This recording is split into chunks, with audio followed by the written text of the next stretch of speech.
right, take a million. This is Zach Ciavolella here with another exciting edition of the Baseline Scoop, joined by a very special guest, PSN's own, Clutch Points own, Sean Barnard. Sean, how you doing, man? What's going on, Zach? Appreciate you for having me on once again. I feel like we haven't sat down, just me and you, and chatted up in a while, so it feels good to be on, and I'm ready to get going. I know it's been forever, Yeah. Definitely excited to talk about what we have to talk about today. We're going to go through some summer league action. We're going to go talk about some of the Sixers summer league grades and potential two-way candidates. So you and I feel like talk about this stuff like a lot. In our Slack chat and everything like that. But nice to actually conversate and get the juices flowing on what might be going on, what happened at the summer league, and everything such as that. So I guess first where I want to start is, what was your impression of the Sixers over the summer league series, especially in Las Vegas?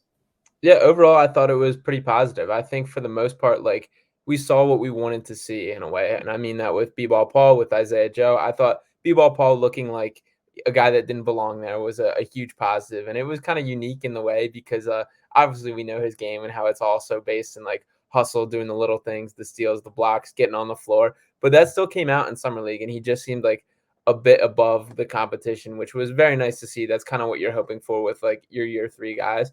I thought we saw a lot of the same flashes with Isaiah Joe. Uh, I think that's my biggest positive takeaway opening up, is just kind of seeing what you hope to, what you would have hoped to see going in. Yeah, no, I definitely agree. And the plan going in was 3 games for Reed, I think, just for the Salt Lake City section, and he didn't need any more. Clearly, like he Right. was already established, which was exactly what we were hoping for. The last thing that we wanted to see is that, oh, maybe he should spend a few more games, down in summer league. So definitely excited for him, and really the backup center to Joel Yeah. Embiid this year. Looks like it's a full full-time part-time position for him, but it's his job that he's definitely deserves. So really excited to see that. Isaiah Joe, another guy that you mentioned, who and I love being able to talk about Paul Reed and Isaiah Joe succeeding in the same breath, just because when you look at that draft and how they were tied together, and really just being able to see them both thrive, it's incredible what Daryl Morey's been able to do in the second round, you Yeah. know. And Paul Reed specifically, but Isaiah Joe was a killer during the summer league. I mean, you look, what do you shoot, 60% from three I think over the yeah, summer league? Like, they're absolutely insane. 52.4, I think is what it ended at. 52.4%, I'm pretty sure. 52.4 was it? Oh, Yeah, so I gave him a little extra benefit, but either way, like I over think so, 50%, that's still yeah. Mhm. mad. So to have him really find that confidence and really just show what he's capable of if given an opportunity, it's not only a great story, but it's exciting for the season, because the Sixers are still going to need some help on the wing, and if Doc Rivers is willing to give Isaiah Joe that opportunity, I definitely think that there's a chance, especially after one or two more moves is made between now and the start of the season. Mhm. I think Joe might have a shot. What are your thoughts on the prospects of Isaiah Joe getting minutes this season?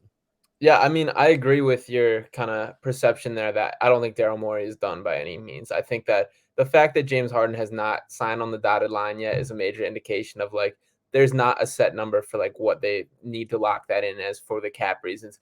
And to me, that just like screams there's something going on behind the scenes. And uh, who knows what that will be? I kind of assume it's going to be a 2-for-1, 3-for-1, something to solve the issue of how they have too many players for roster spots right now. Is Yeah. essentially my thoughts. I think it's probably going to be the usual culprits with the Matisse Thybulle, Furkan Korkmaz kind of Hmm. whispers, and that honestly paves the lane for Isaiah Joe. When we talk about like a team needs a sniper, every team does. Isaiah Joe might become our version of that. And now, granted, that hasn't been like exactly what he's excelled at, Hmm. unfortunately, in his kind of brief stints that he has got with the Sixers. I think he is a guy that needs a little to get into a little bit more of a rhythm, which is a little bit unfortunate for what we're hoping for him. But either Yeah. way, he's a guy that's paid his dues, and I would like for him at least to get the opportunity at seeing what he can bring to this team. Yeah, well, when you look at the backup too, so as of right now, it looks pretty clear that Max is going to start, and of Yeah. course Max is going to start, and after him, the depth becomes a little more questionable. Obviously, you have DeAnthony Melton, who can play both guard spots. He's probably going to be what would technically be considered the backup point guard, just looking at who's on the roster. Although a lot of these guys are going to stagger, but when you look at the pure guards, you're a little light there unless you see Matisse Thybulle as the bench guard. You more so have wings and forwards, where you have your Daniel House, PJ Tucker, Tobias Harris. I would classify Matisse Thybulle in there because I think that even still he'll be the starting small forward. Uh, Isaiah Joe might be needed just as one of the few guards still on the roster, and you have Jaden Springer. We'll talk about him more in a second, but I think he kind of proved that he's not quite there yet. So as much as we were looking forward to seeing him really contribute during the regular season, I'm not 100% sure on that. And before we get to Springer, you're talking about a consolidation trade. One name who I mentioned it just thinking about who other teams may want. But what are the chances you think that George Niang finds himself in a consolidation trade? Yeah, I would say not zero. I don't think super likely just because I think he's a guy on a relatively good contract, a guy that's obviously a fan favorite that does his job very well. When we talk about like the need for a 3-point shooter, George Niang's the Sixers guy right now, and Isaiah Joe we kind of hope can become that. And it's a little bit of a weird kind of role fit, like position versus role for Niang, I guess. But he's a guy that's not afraid to come in and chuck it, and that's something that's very Yeah. useful on this team. So he's a guy personally I'm not in a rush to get rid of for that reason. He obviously has his deficiencies defensively, is limited in who he can guard positionally. He's an interesting kind of tweener, but I like George Niang. I would prefer for that not to be the case. But granted, for a lot of these moves, the salary might play a larger role than kind of the who you're hoping to include. Yeah, definitely a possibility. And I think there are some teams out there because I'm also a fan of George Niang, who may want Niang over, say, a Furkan Korkmaz. So, Definitely. one name who's been floated around a lot recently is Jay Crowder. Now, I've seen deals. It may have been Harrison Grimm, I think, who put out a mention of a deal that sent Thibault to Phoenix and then Korkmaz to Indiana for Jay Crowder coming back. And obviously that works salary wise. But if they're looking more so just to recuperate talent as well, I could see them being a team potentially interested in George Niang, Dallas potentially in a potential Reggie Bullock trade. So I really don't see the Sixers pursuing a trade for George Niang. But if he does find himself to be a casualty of the business that is the NBA, I wouldn't necessarily be surprised. But let's kind of circle back to Jaden Springer for a second. I personally, I thought that he looked young. It's Yeah. just it's what he is. He had a lot of flashes. I thought there were certainly some impressive moments, especially defensively. Was the block on I can't even remember who it was off the top of my head, but you know what I'm talking about, Yeah. Grizzlies that game. double hand grab. It might have been Xavier Tillman. Yeah. I think Yeah, so. but so he had flashes, but he really just looked still raw. What do you think about Springer? Obviously, he's gotten a lot of flack as people maybe not calling him a bust per se, but just complaining that he's not as ready as some other prospects might have been. What do you think about him this season and going forward? Yeah, I mean, that's definitely true that he's not as ready as some other prospects. I personally feel bad. I think he gets too much flack and he's clearly not ready yet. He's still very early in his developmental process. He's way younger than most of the rookies in this year's class. He's still 19 years old. He was a freshly turned 18 when the Sixers drafted it, and they knew he was like a project guy. But he does things every once in a while that he shows that flash that keep me around and keep me invested in I do think he's going to develop into a fine NBA player. And I think right now he could stand up defensively at the NBA level, but it's just on the offensive side of the ball is where the concern is. And I guess Yeah. my long-term concern with him is the positional fit. I'm still not 100% sure how I feel about that. I think his handle's a little weak. That's kind of something glaring for me. He plays kind of like a power forward and like a guard's body. And Hmm. I've compared him stylistically to Jimmy Butler in a little bit, just from the way that he navigates to his spot, gets to his body. Now granted, I don't think he ever touches remotely the ceiling of Jimmy Butler. I hope I'm Sure. wrong on that. But just kind of what they do. So I guess Yeah. my goals for Jaden Springer moving forward are just to figure out your identity as a basketball player positionally. And he's a guy I was very critical last year of Doc Rivers for not bringing Paul Reed along by giving him little Hmm. rotational minutes. I don't think that's the best route for development for Springer. I think he's a guy who's still going to progress the the quickest if he's kept at the G League level and just playing as much Yeah. basketball as possible. So I think that's another year in the G League with the Blue Coats is what I think's in store for him. No, I would definitely agree. I thought it was interesting how they utilized him in summer league. Having covered the Blue Coats this past season, they utilized him off ball a lot. They had Aaron Henry running the point quite often for them in Delaware. Whereas in the summer league, I felt like he took a lot more of an on ball role offensively, and you saw obviously you're trying to develop the player and you're trying to figure out what Jaden Springer is too if you're the Sixers. So Sure. Sure. it really just it didn't look like he took naturally to it. So I'm wondering if his identity might be in that off ball, that two guard role, defensive, and then at that point just work on your 3-point shot. Just Mhm. work on being a catch and shoot specialist, corner specialist, whatever the case may be. But the athleticism, the defensive instincts, definitely there. I think you summed it up perfectly. It's just the question mark is what is he, and especially on the offensive end. So he's definitely a player to keep watching. But I think you're right. I think Delaware is probably where he'll spend the bulk of his time this season. So was there Yeah. any one player that stood out to you during the summer league, maybe above anyone else? I don't know if above anybody else. A guy that like surprised me, I'll say, was Malik Ellison. He was a guy who one of Yeah. the few guys on the roster that I really kind of had no expectations to going in, and kind of just took me by surprise. Another one of kind of like the stuff getters that the Sixers have been kind of looking for. But I thought he had really good instincts. I thought in the summer league setting, it's difficult for a player like Malik Ellison to shine because it's just so much street ball, so much isolation, so much guys doing a Hmm. little bit too much at times. But I thought he looked good as an off-ball cutter. I thought he got in the mix. I thought he rebounded much better than his frame would have you guess. And he's a guy that I grew to really like through that summer league. So I'll throw him in there as the surprise for me. Yeah, I think that he really impressed a lot of people, and he showed. Sixers fans have for the entire offseason, and even some in the Sixers organization have just talked about that type of dog mentality, and that's one thing that Malik Ellison absolutely showed. He was fearless, especially defensively and in rebounding. So definitely a guy who I was surprised of.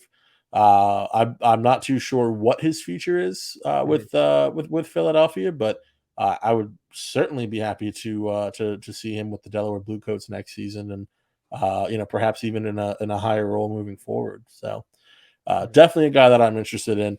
Now, one thing about him is that again, I'm not too sure what his role going forward is. I don't think that he'll be one of the two-way contracts. Someone who initially signed with the hopes of being a two-way, who I think kind of disappointed. What really do you think went wrong for Julian Champagny during the summer league? Yeah, I also was very disappointed, and I think for what went wrong, his confidence kind of just slipped. And he's a guy that the perception of him was as a shooter. He's a 3 point not specialist because there's more to his game than that, but like that was going to be his calling card as a 3-and-D Yeah. guy at the NBA level. And I mean, he shot 0 for 6 one game. I think he was 1 for 7 another game. And really, like once the shots weren't falling, I think he kind of lost the complete flow in his game. And that's a Mhm. difficult position to be in. Obviously, like shoot or shoot, you kind of gotta try and shoot yourself way through it. And like at this point, he kind of was shooting for a potential career job, and it's not the best time to get a cold spell. But I thought that really took him out of his game, and unfortunately, I was very underwhelmed by what he brought to the table. Yeah, it's disappointing, and I think the general consensus is that he's most likely better than what he showed. Sure. He'll just need another chance to prove that, and then whether that's with the Sixers on a two-way, whether that's at Delaware with the Blue Coats, whether that's elsewhere, whatever the case may be, it's just going to take another opportunity to re-solidify his standing in people's minds, I think. But the other Sixer, consistent Sixer who uh, partook in the summer league action. Uh, Charles Bassey.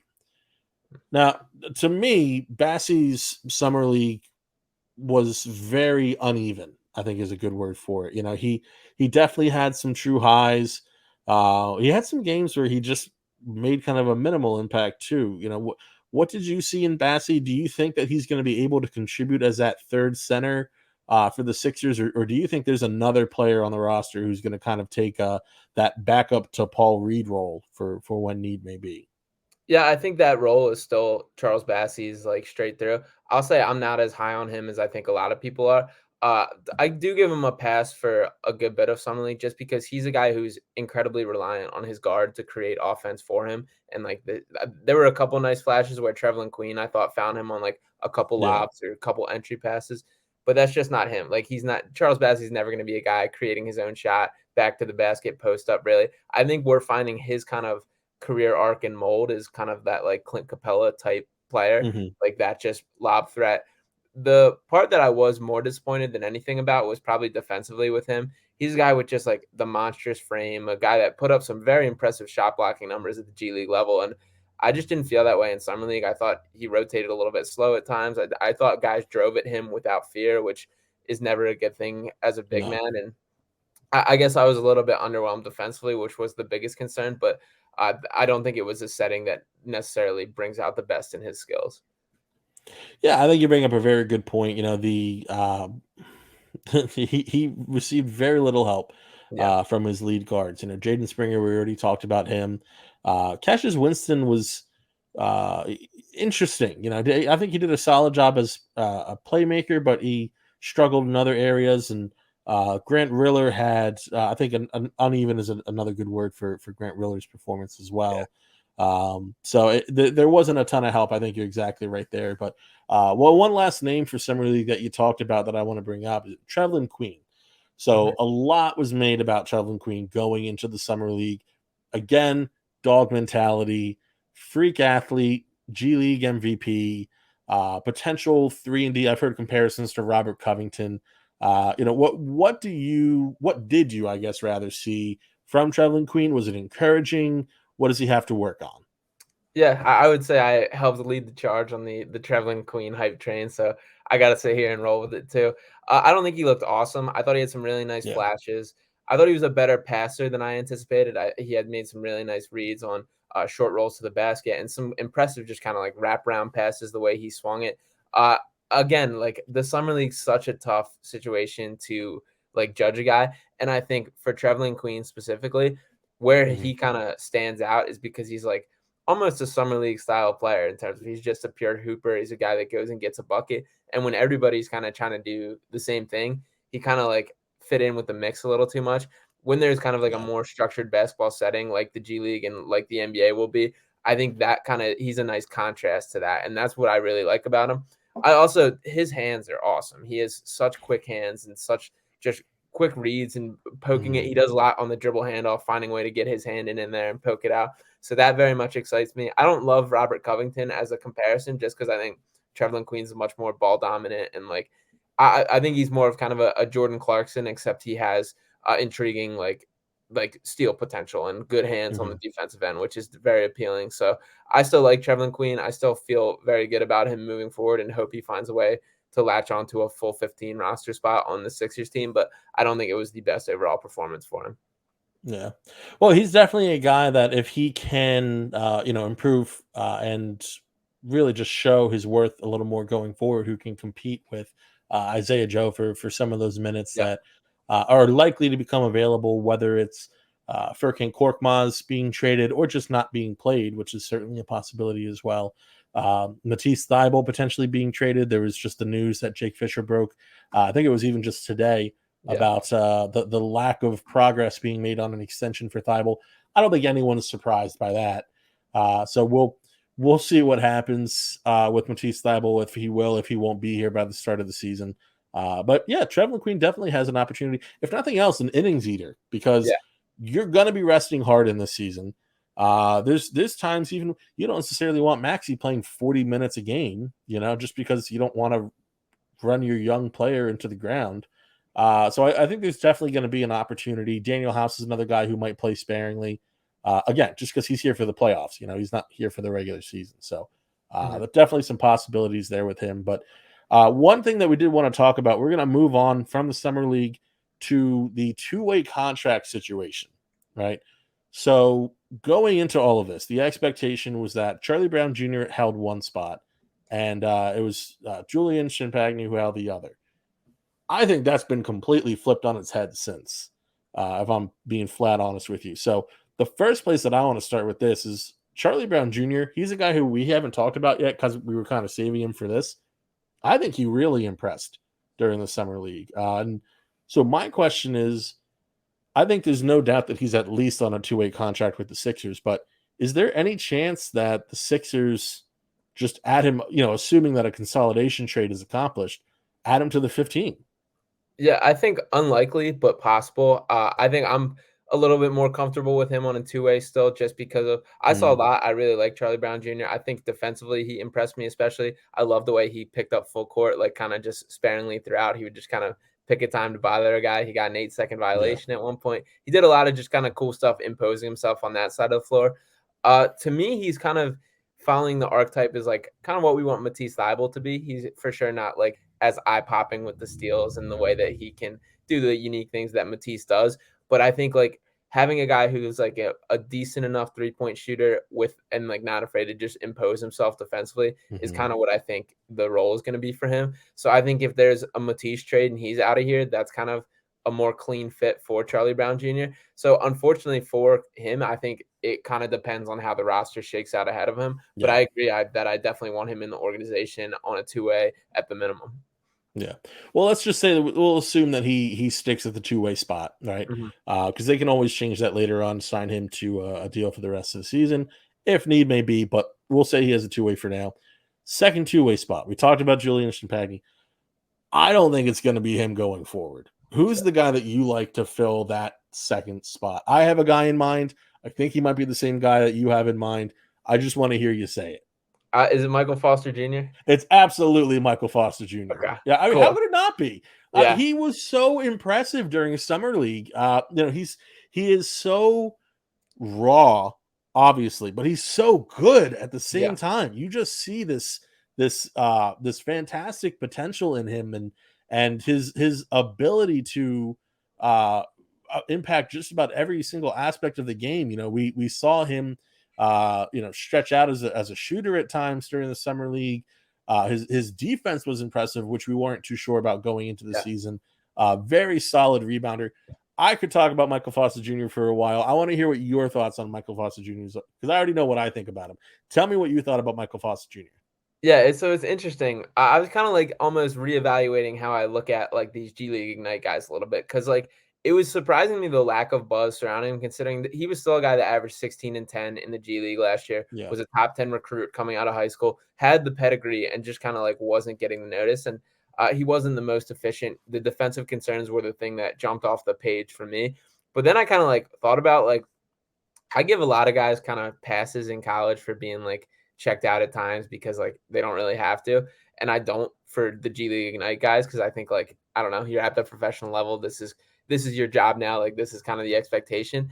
But like I'm kind of seeing like Michael Foster had a little bit of he could flip the switch and get in gear on defense when he needs to be, which is what I wanted to see. Shot blocking, yeah, I think, was a major concern of mine. He came out and contested very well. I thought had a couple nice blocks. I thought he moved his feet well on the perimeter, and there's an intriguing just polish to his game, and like he knows where to be, how to operate, get to his spots. The turnaround jumper looked very nice, and yeah. uh, I love the Exhibit 10 deal that we've secured that he's a part of this organization. But I agree. I think he would not be not a bad guy to have around, learning from these guys and having a closer look at the action with the real Sixers. 100% agree. So you mentioned the Exhibit 10. So just for those who don't know what that is, right? It's a 1 year deal. It's not guaranteed. It has this clause built into it where basically you can turn it into a two-way contract, right? As long as it happens before the start of the regular season. So that's why he is, yes, technically signed to the Sixers, but still eligible to be on that two-way between now and the start of the season. So I think between that and the fact that the Sixers are, once Harden signs, I think they're at 16 players on the roster. Yeah, Obviously, you have to trim that to 15. So technically, they don't need a consolidation trade. It's just that there are so many young players who are still interesting on this roster, and I wouldn't be surprised to see a couple of them move. If someone saw something from whether it be Jaden Springer, Isaiah Joe, Charles Bassey, that they really liked and enjoyed. Perhaps one of those players being moved for value and being able to kind of call up the next generation, the Michael Foster juniors, and having Trevlin Queen on the roster as well. Maybe finding a spot for Malik Ellison. You never know there. And then one player who listen, he didn't have the greatest summer league, but I definitely am hoping that he at least latches on with the Blue Coats because I am still a believer, and that's a hardcore believer in Grant Riller. And Yeah. there were times that you saw it in summer league where he just looked fantastic. Now, mind you, he played, I think, what was it, 4 games last year? We played 4 games with the Blue Coats. He never played a game for the Sixers because he had the torn labrum and the torn meniscus first, and then the labrum. So he's coming off of that. He didn't look overly athletic. I want to see a little more athleticism out of him, and the reason why I'm kind of pushing for that is because I know it's there. He's shown it before. And I think that, with a few more reps, he'll get back to that point. It's probably with Delaware or somewhere else in the G League. But I'm hoping he stays inside the Sixers organization because you saw a guy who knew how to run the offense, who could shoot, and who had the bit of athleticism as well. He just kind of looked a little, I don't want to say out of place, but more so just you could tell he was adjusting to getting back on the court. So what did you think about Grant Riller in particular and how he played during the summer league? Yeah, it's been frustrating how the Grant Riller storyline has played out. Like, he's a guy, I think if he had not gotten injured last year, especially during like the COVID times where they really just needed ball handlers, it would have been awesome to see him get like a real clean opportunity like that. Now he's kind of at the spot where he's scrapping, trying to latch on, which is a difficult place to be. Yeah. I was kind of underwhelmed with just like his aggressiveness and asserting himself in the game. And I understand, like, it was definitely, like you said, like catching up to speed and getting with the flow, because it's hard to do that when you're out for an extended period of time and just fit right into these like high caliber games with NBA level talent. And it wasn't until like the tail end of summer league that I felt like we really saw that. Like, there were a couple moments where I thought he got downhill really well. He's got a really nice just finishing package around the rim, and just looking for his own shot. I thought he created his own shot a little more towards the tail end, but up until that point, I was very just like underwhelmed, and I wanted to see like the statement, like, I want to be on this roster play, which I don't think we saw till the very end. Yeah. And again, I think he has another gear that he can take it to. It's just because you saw him progressively get better, I feel. And you mentioned the aggressiveness started to increase. I think it's something we'll continue to see. It wouldn't surprise me if he's with the Blue Coats next season. My greatest fear is that he's with the Blue Coats, and then another team, San Antonio, for instance, really likes what they see, and they sign him to a deal to bring him to the 15. And I would love that for Grant, obviously, but I would prefer that he sign a contract with the Sixers because, again, I do believe in his game long term. But great guy. Been on the pod. I've actually talked to him a couple times. He was on the pod. I interviewed him before. I can't say enough good things about him as a person. I do believe in him as a player as well. So I wish him luck wherever he ends up. But if he does end up in Delaware, the Blue Coats are setting up to be fantastic. Oh yeah, yet again. And it's a real I don't want to call it an Al Horford move by signing Trevelyan Queen, but really, like, what they did is they took the and Trevelyan got kicked out during the finals game, but even still, he led the Vipers there. He was the MVP. So you take him out of the equation for them, and you have a lot of the same pieces coming back for Delaware. Charlie Brown Jr. might get some reps. Bassey, Springer, they're going to be there. Looks like Miles Powell might be there also. So if you get a healthy Grant Riller in there as well, and Michael Foster Jr., we can go on and on. Aminu Muhammad, who was an interesting guy. We haven't really talked about him. I definitely think this could be a great year for the Blue Coats also. But since he came up, Aminu Muhammad, what did you really think when you watched him? It kind of felt like pretty much as advertised, where there's definitely some interesting things athletically, defensively, but it's the shot that has to come along. What did you see specifically in this game? Yeah, I actually really like Aminu Muhammad, and granted, I'm not saying he's remotely close to ready for NBA minutes, but he's a player who I enjoyed watching, and I think I will continue to. I wish he would have stayed in college a little more, just like from a personal decision. I don't know why he was not a guy that was ready to one and done do this, and but regardless, like, he's here now, and the things that he does do well, he's super active, super athletic. He plays at such a quick pace. He's able to get up and down in transition. There was a spin move kind of thing that he did and took off down the coast and then led to a nice lay-in down the other end. That play specifically still is one of like the top ones that like sticks out in my head from summer league. I like him a lot, and I think he's another guy I really would like to keep within like the Sixers organization and develop. I think he's probably like 2 to 3, maybe even more years away from being Yeah. able to play NBA minutes, but his skill set and the potential that's there, I think is worth trying to develop. Yeah, I would 100% agree. And I think he was exciting when he initially came to the team right after the draft, and he his stock has gone up, I think, Definitely. since the summer league. So I'm Mhm. excited for his future and for what he brings to the table. Again, if he's with the Bluecoats this next season, and we will be covering the Bluecoats in even greater depth than we did last season, I'm excited for their season. It's great when not only the Sixers are going to be exciting and competitive, but by all accounts, that Kobe Carl should have the Bluecoats also competitive and exciting as well. But Mhm. one player, this is the last player that I want to talk about for Summer League, unless, of course, bring up any more that you have after this. But what did you see out of Philippe Petrachev? Like, did he really? He stood out in I think about one area for me, and that was shot blocking. Yeah. But what did you think about his game overall? I feel the same way I did last year, which is it's so weird how he was advertised was like this offensive weapon, this 3-point Yeah, threat who really couldn't do much on defense. And then when we actually get to watch him in summer league, it's like the exact opposite of that. I yeah, I agree. I think he's a very good shot blocker. I think he has very good instincts as a shot blocker and making rotations, going around the rim. But unfortunately, I just don't see much more to him than that. And I know Keith Pompey has written a couple articles just about like him desperately wanting to make the Sixers roster, and mhm, unfortunately, I don't think there's a spot for him right now. yeah, It's frustrating. Like I don't know what else he can really do. Like he was literally the Adriatic League MVP overseas. He's done a bunch of good yeah. stuff. I guess maybe bring him in, keep him with the Blue Coats for a little bit, but it is just strange to me how like reverse the perception versus reality of him seems to be. Yeah, it's his performance in the Adriatic League versus the Euro League in 21-22, and of course the Turkish Super League. Um, he has effectively like dec- his game has looked less impressive at each step that he's made.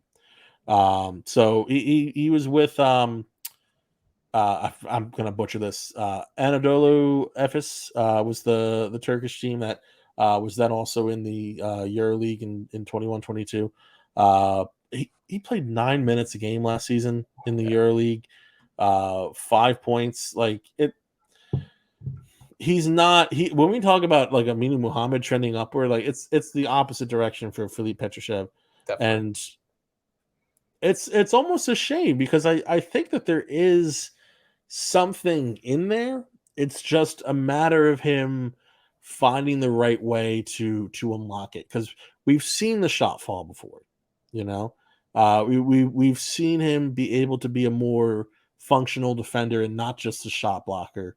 And I don't know what the issue is been over the past couple years, but he's kind of at a crucial part in his career where he has to figure it out, or um, the harsh reality of not being able to fulfill his dream might be coming soon after. So I do wish that he figures it out. Obviously, I want the best for all of our summer Sixers, and uh, he had some nasty blocks, though I will say. Yeah, Like yeah, some of them were pretty fun. Yeah, I got to definitely. be honest about that. So, Mhm. so we'll see where he plays next year. Maybe he stays in the Euro League. Maybe he comes over, plays with the Blue Coats. Who knows? Only time will tell.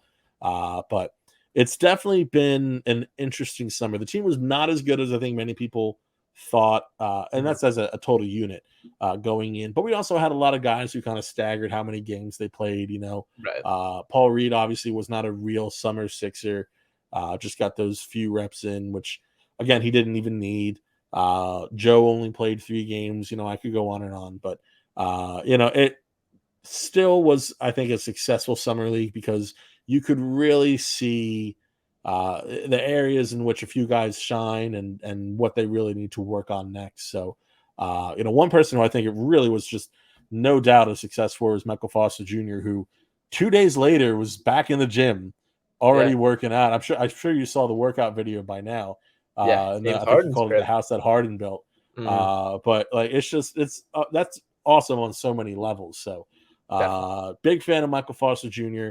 Gotta say, was there any other closing thoughts that you had on Summer League, on the two-way contract situation? Is there a guy maybe outside of the Sixers organization you think for a two-way spot, or do you think they just have so many young, capable players that they're not going to look elsewhere for a two-way contract?